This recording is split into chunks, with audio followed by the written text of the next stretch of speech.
Tous les samedis soirs, 22h, 23h, City Light. City Light. Présenté par Fabrice. Bonsoir les chéris et bienvenue dans City Light sur Meuse FM. Ce soir, nous allons vous raconter l'histoire d'un club mythique new-yorkais qui s'appelle le Studio 54. De nombreuses chroniques vont suivre pour raconter l'histoire de ce lieu mythique, de la danse, du disco et bien d'autres choses. Jusqu'à 23h, City Light. Sur Meuse FM. C'est l'heure de retrouver l'instant K. Où se trouve notre envoyé spécial ce soir? Demandons-lui. Karim, tu es où? Tout d'abord, bonsoir à tous. Fabrice, ce soir, pour arriver sur mon lieu de reportage, j'ai pris le jet privé de City Lights, One Direction, New York. Le groupe One Direction est à New York? Pas du tout. Je disais une direction, New York. Je crois que c'est ma meilleure vanne. Et je pense même qu'elle mérite quelques applaudissements.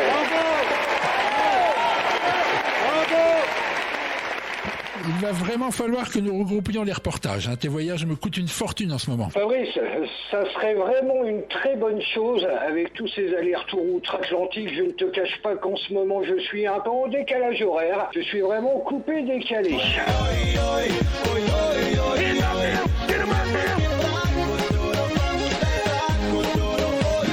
Promis, je vais faire pour le mieux pour ton planning. Mais en attendant, tiens bon, tu es un peu comme les Kellogg's, tu es notre spécial car. Tu as dit Kellogg's? Je vais devoir citer d'autres marques pour ne pas avoir d'amende du CSA. Je vais dire Cheerios, Lu, Dior, Quaker et Jordan. C'est vrai, Karim, tu as bien fait. Tu te trouves où exactement à New York? Je suis en plein centre de Manhattan, juste devant le bâtiment qui abrite une discothèque devenue mythique, le fameux Studio 54. Fermé depuis très nombreuses années, il aura laissé une grande trace dans l'histoire du monde de la nuit. Là-haut se déroulèrent des nuits de folie.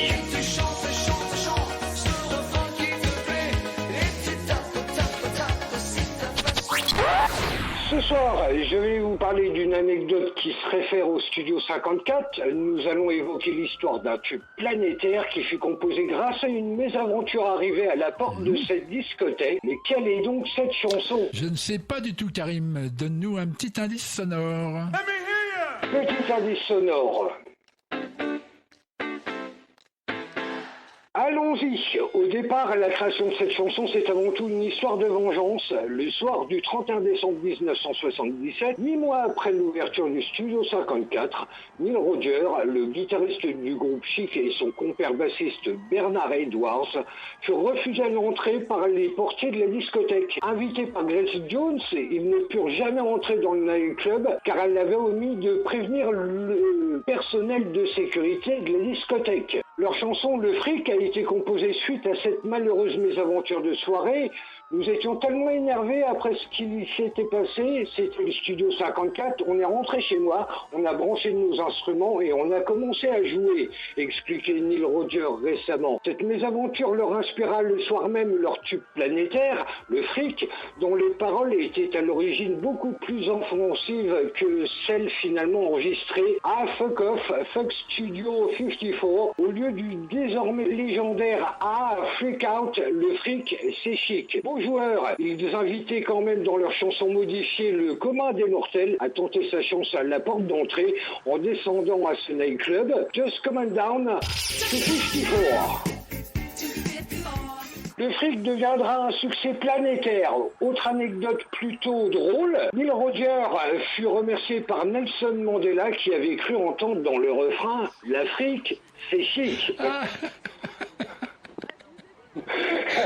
Très drôle cette félicitation de Mandela.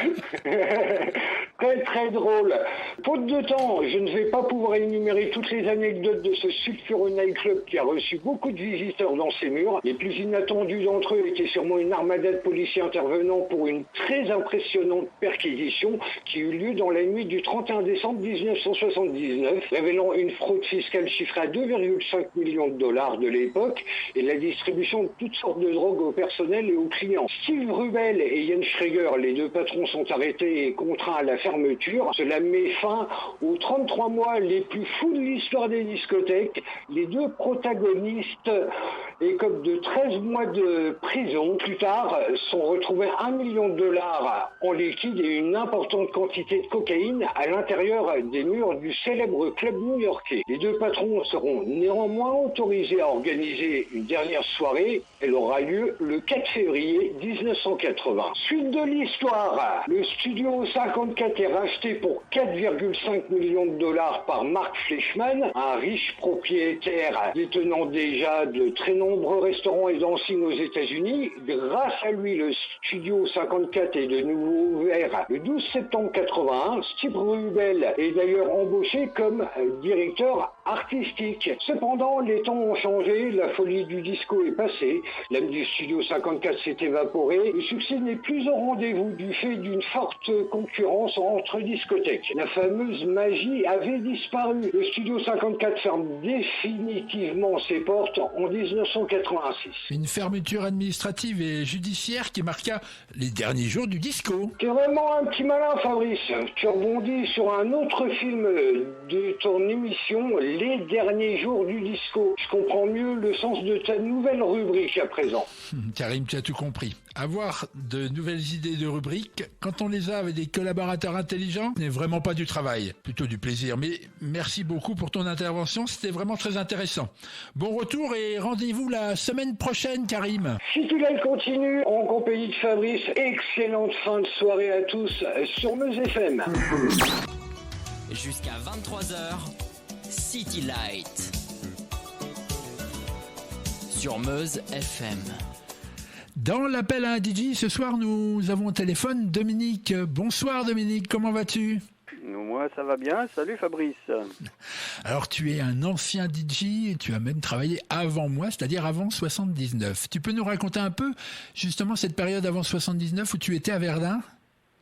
Eh bien oui, je ne sais pas comment je me suis retrouvé là, mais je crois qu'il y avait un copain qui s'appelait Franck, qui m'a mis un petit peu le pied à l'étrier, on va dire, et puis donc j'ai commencé dans les différentes discothèques de l'époque à Verdun, donc le Saloon, un petit peu quelques soirées aux Parents Terribles, quelques soirées au Pascalin, voilà, avant d'aller à une discothèque que tu connais bien, puisqu'on bossait ensemble au Néandertal à Mézé.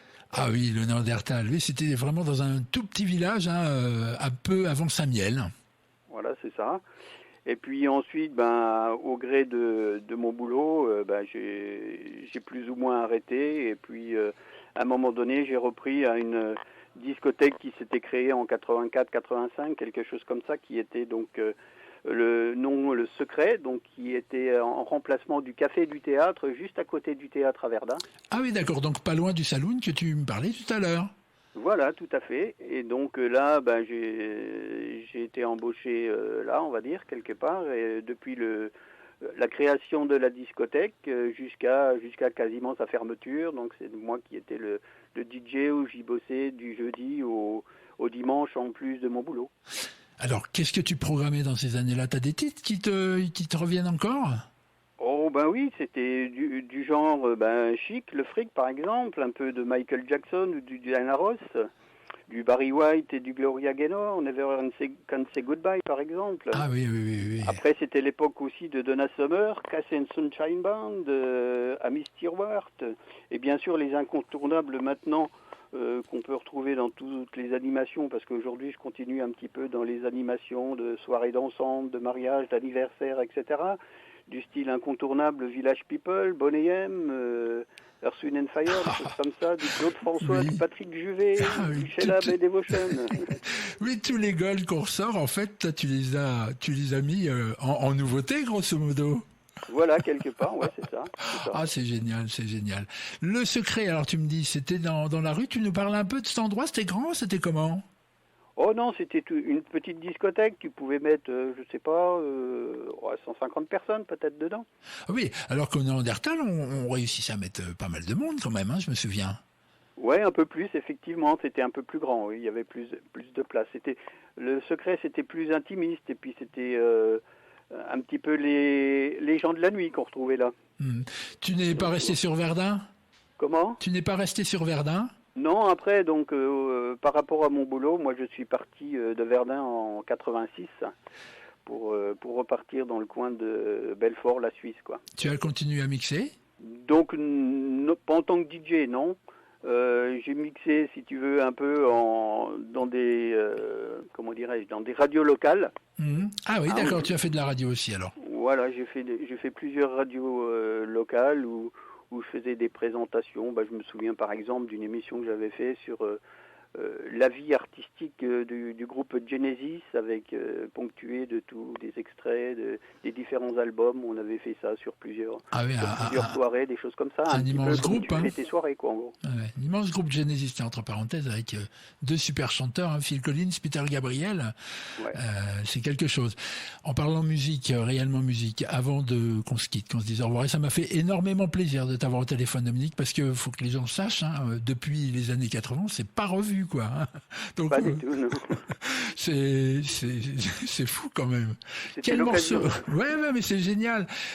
Quel morceau tu as choisi pour terminer cet entretien? Alors par rapport à l'émission que tu vas présenter sur le Studio 54, je pensais à un morceau qui était assez représentatif aussi bien de l'interprète que du type de la musique, puisque cette époque c'était un petit peu sexe, drogue and disco, on va mettre plutôt que rock'n'roll, donc ces années entre 77 et 80. Donc pour moi ça serait plutôt Sylvester avec You Make Me Feel. Eh bien écoute, il est lancé. Je te remercie beaucoup Dominique et je te dis à très bientôt. Merci, à bientôt. Au revoir. Salut. Bonne soirée. Rares sont ceux qui se souviennent des auteurs, compositeurs et producteurs de la fin des années 70, de la vraie période disco. Rares sont ceux qui ont atteint le début des années 80. Paul Jabara, lui, s'éteindra début 90, d'une maladie plus en vogue à cette époque que le disco lui-même. Ce soir, nous allons donc évoquer la courte carrière de Paul Jabara, qui a en plus rajouté une flèche à son arc, acteur. Il jouera un rôle dans le film Thank God It's Friday, Dieu merci c'est vendredi, dans lequel il chantera 2 titres, Strip in a Stairway et Disco Queen. Pour le décrire physiquement, la ressemblance avec Michel Berger était frappante. Il aura le temps de réaliser pour lui 5 albums, pratiquement introuvables maintenant. Il invitera dans son album Friends une toute jeune chanteuse d'à peine 20 ans, Whitney Houston. Il aura surtout le temps de composer des titres qui resteront à la postérité du disco pour Donna Summer, les Weather Girls, Barbara Streisand, Diana Ross, Bette Midler et même Julio Iglesias. En 2005, une comédie musicale intitulée Let's Dance a été jouée à New York.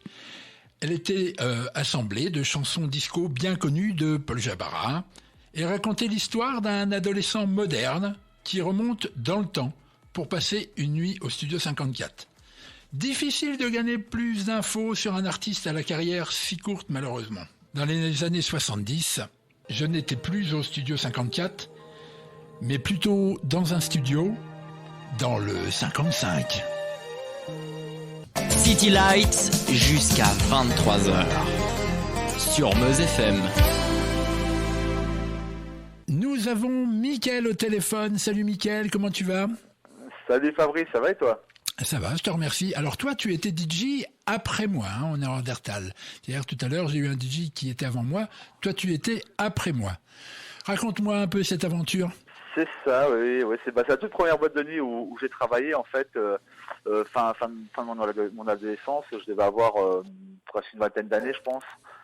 Et oui, je travaillais dans cette boîte de nuit donc qui s'appelait le Symposium, mais vraiment dans un endroit complètement paumé, mais bon, il faut bien commencer à un endroit. Donc oui, j'ai commencé ici, jusqu'à la fermeture de la boîte d'ailleurs en 2000, vers les années 2000 par là. Par curiosité, tu programmais quoi comme musique à l'époque? À l'époque, alors. À l'époque, c'était un peu la guerre parce que mon patron d'époque voulait à tout prix que je passe des années 80 et je me battais avec lui à chaque fois pour essayer de changer tout ce qui était musique, etc. Mais oui, c'est vrai que c'était un petit peu. Donc lui, en général, c'était quand même plus axé années 80, 70, 80, tout ce qui était disco, funk. Puis tout ce qui est variété française, internationale y compris. Si j'ai fait appel à toi, c'est parce que tu es entre guillemets un spécialiste de ces années-là. C'est pour ça que je t'ai appelé, pour que tu nous parles donc du Studio 54. Tu as une anecdote à nous raconter sur le Studio 54? Celle de Dolly Parton, tiens, celle-là est vraiment excellente, celle de Dolly Parton, parce qu'en fait... Dolly Parton qui est une chanteuse de country, c'est ça? Ouais, c'est ça, Fabrice, voilà, ouais. Ouais, c'est ça, effectivement, je suis même curieux que tu... Mais bon, ça ne m'étonne même pas que tu saches. Donc, je vois ça, ouais, donc Dolly Parton, qui est une chanteuse country, et qui allait passer une soirée, en fait, au CE 54, et Steve Rubel et toute l'extravagance qu'on lui connaît... a fait une soirée spéciale en fait dans la boîte de nuit, donc à New York, et a amené en fait dans sa boîte de nuit à l'intérieur donc des chevaux, des ânes, des poulets. Il a fait une soirée carrément too much. Oui, vos vaches cochons quoi. Ouais, voilà, c'était un petit peu ça, ouais. Et du coup, Dolly Parton était même carrément gênée en fait de la situation. Ça devait être une soirée vraiment spéciale, je pense, ouais. Ouais. Je me demande quelle musique ils ont passé cette soirée-là. Parlons musique, Michael. Parlons musique. Ouais. Tu vas nous raconter trois histoires musicales sur des périodes différentes. Je t'écoute. Sur des périodes différentes, oui, des périodes qui ont marqué, ou des musiques qui ont marqué en tout cas les périodes du CE 54, bien sûr, puisque c'est le sujet de ton émission aujourd'hui. Et je peux te parler d'un morceau qui a marqué le CE 54, qui est le morceau Knock on Wood en fait, qui a été donc composé par Steve Cropper et Eddie Floyd et qui est sorti en 1966. Ce morceau-là d'ailleurs a été rechanté quelques années plus tard par David Bowie. Voilà, donc par David Bowie en 74, et qui lui en fera un single en fait quelques années plus tard. Mais les gens, pardon. Oui, c'est encore moi. Et Johnny l'a chanté. Johnny l'a chanté effectivement. Oui, on a fait une version française de cette musique oui. Que je n'aime pas. Je sais que t'es déjà en train de rire, mais c'est une musique que ça m'accroche pas tellement. C'était quoi le titre, Michael? Le titre, c'était. Ouais, il y avait le titre, il y avait bois dedans, je crois. En fait, c'est dur comme du bois. La traduction, c'est ça, c'est la traduction francisée de la musique. Mais pour la version de Knock on Wood. Ah oui, pardon, oui. Il y avait celle en fait qui a le plus marqué les gens, ce qui est sûr en tout cas, c'est la version de 1979 d'Amy Stewart.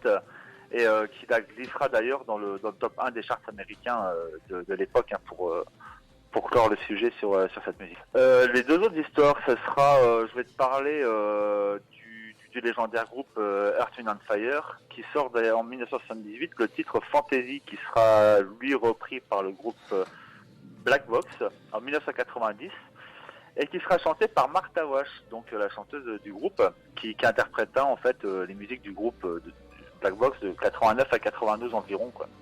Il y a une musique d'ailleurs que tu aimes, Fabrice, de cette femme-là, dont le titre est Everybody, Everybody, chanté régulièrement à la boîte.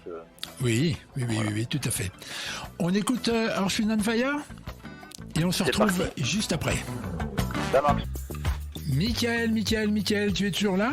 Oui, Fabrice, bien sûr. On passe aux deux suivants. C'était très bon de réécouter ce Black Box. Très bonne idée. Oui, comme toujours. Les deux morceaux suivants que je te propose, c'est une musique de Casey & Sunshine Band qui dévoile en 1979 donc le titre Please Don't Go, qui est en fait à la base une musique slow. Parce que les gens en fait se souviennent surtout le morceau-là, en fait, il sera repris beaucoup plus tard, en 1992, donc en plein dans l'apogée des années dance, que tu connais très bien, Fabrice, bien sûr, et qui a été repris par le groupe W, en fait, et qui a été interprété donc par leur chanteur, un chanteur britannique qui s'appelait William Naren. Ouais, des infos très intéressantes encore une fois. Donc d'un slow, ça fait un produit dance, c'est ça. C'est ça. Tu sais, à l'époque, en même temps, Fabrice, dans les années 90, tout était remixé à toutes les sauces. Oui, c'est vrai. On écoute donc Casey & Sunshine Band. L'original date de quelle année, tu dis? L'original de 79, Fabrice. Merci. J'aurais pu vous raconter plein d'autres anecdotes sur ce lieu, comme celle du client qui, à force de se faire refuser à l'entrée, décide de rentrer dans l'établissement par les conduits de ventilation. Il se coincera et succombera. laissant au bout de quelques mois une odeur insupportable dans la boîte de nuit.